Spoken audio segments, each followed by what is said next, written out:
జై శ్రీమన్నారాయణ. అస్మద్గురుభ్యో నమ. శ్రీమతే రామానుజాయ నమ. ఈరోజు మంచి మాటలో ఉద్యోగంలో విజయానికి భగవద్గీత చెప్పే 7 పాఠాలు ఏమిటో తెలుసుకుందాం.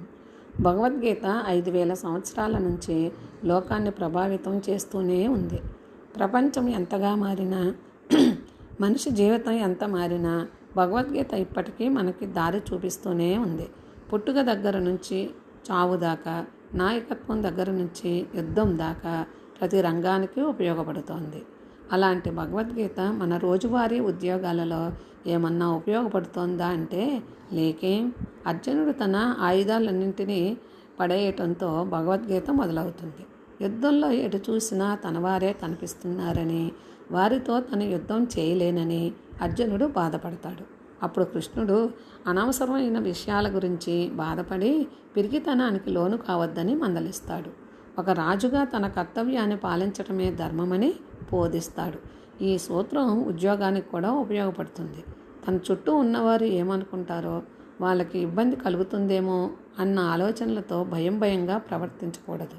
ఒక ఉద్యోగిగా మన బాధ్యతలని 100కి 100 నిర్వర్తించాలి. ఎలాంటి భయము మొహమాటము లేకుండా ధర్మాన్ని పాటించాలి. ఆ నిక్కచ్చితనం లేకపోతే ఉద్యోగికి సంస్థకి కూడా నష్టం తప్పదు. మన బాధ్యతను పాటిస్తాం సరే, మరి ఆ పనికి తగ్గ ఫలితం రాకపోతే ఎలా అన్న బాధ ఎవరికైనా తప్పదు. పనిని సక్రమంగా చేయటం వరకే మన బాధ్యత, ఫలితం మన చేతుల్లో ఉండదు అన్నది గీతలో ప్రముఖంగా వినిపించే మాట. ఫలితం ఒక్కోసారి వెంటనే వస్తుంది, ఒక్కోసారి చాలా ఆలస్యంగా పలకరిస్తుంది. మన వైపు నుంచి ఎలాంటి లోపం లేకుండా 100కి 100 ప్రయత్నిస్తే ఎప్పటికైనా విజయం తప్పదు. ఆఫీసులో రకరకాల మనుషులు ఉంటారు.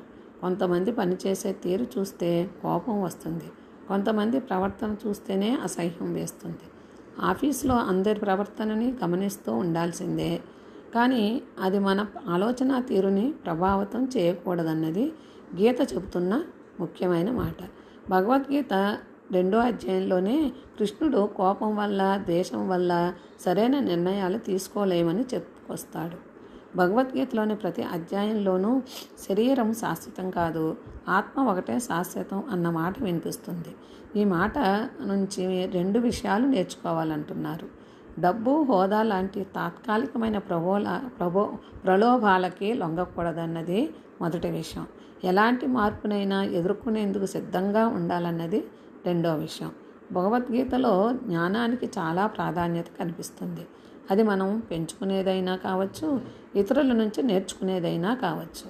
చదువుతో, పరిశీలనతో, గురువులని కలవటంతో వీలైనంత జ్ఞానాన్ని పొందాలని చెబుతాడు కృష్ణుడు. ఉద్యోగంలోనూ అంతే. చేసే పని గురించి అవగాహన సాధిస్తే ఎలాంటి లక్ష్యాన్నైనా చేరుకోగలం. అటాచ్మెంట్ విత్ డిటాచ్మెంట్ అనే సూత్రం భగవద్గీతలో స్పష్టంగా కనిపిస్తుంది. 100కి 100% మనసు పెట్టి పని చేయాలి, కానీ పని పూర్తయిన తర్వాత ఇక దాని గురించి ఆలోచించకూడదు. ఆఫీస్లో ఇంటి గురించి ఆలోచిస్తూ, ఇంట్లో ఆఫీస్ పని గురించి కంగారు పడుతూ ఉండేవారికి ఇదో పాఠం. నిన్న చేసిన పని గురించే ఆలోచిస్తూ కూర్చునే వారికి ఇదొక గుణపాఠం.